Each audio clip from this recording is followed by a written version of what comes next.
କଇଁଛ ମନ ଦୁଃଖରେ ବସିଛି। କଇଁଛକୁ ମନ ଦୁଃଖରେ ବସିଥିବାର ଦେଖି ଗୋଟିଏ ହଂସ ପଚାରିଲା, କ'ଣ ହେଇଛି କଇଁଛ ଭାଇ, ତମ ମୁହଁ ଏମିତି ଶୁଖିଯାଇଛି, କଥା କ'ଣ?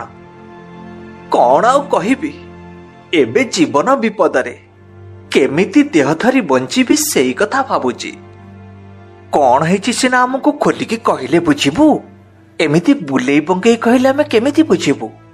ଏ ଅକାଳ ମରୁଡ଼ିରେ ପୋଖରୀରୁ ପାଣି ଧୀରେ ଧୀରେ ଶୁଖିବାରେ ଲାଗିଛି।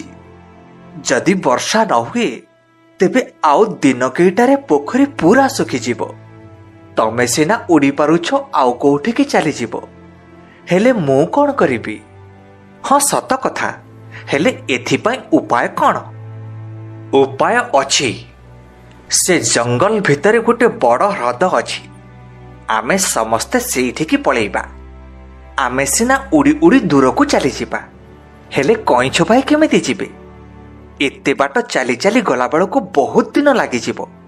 ତା ଛଡ଼ା ବାଟରେ ଅନେକ ପ୍ରକାର ବିପଦ ଅଛି। ଦେଖିବା, କିଛି ଗୋଟେ ବାଟ କରିବାକୁ ପଡ଼ିବ।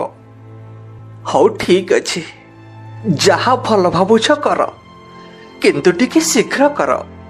କେତେବେଳେ ଜାଲିଆ ଆସି ଧରି ନେବ ସେ କଥା ଜଣା ନାହିଁ। ଆଉ ଗୋଟିଏ ଦିନ କଥା, କାଲି ଆମେ ନିଶ୍ଚିତ ଗୋଟିଏ ଉପାୟ ଖୋଜିକି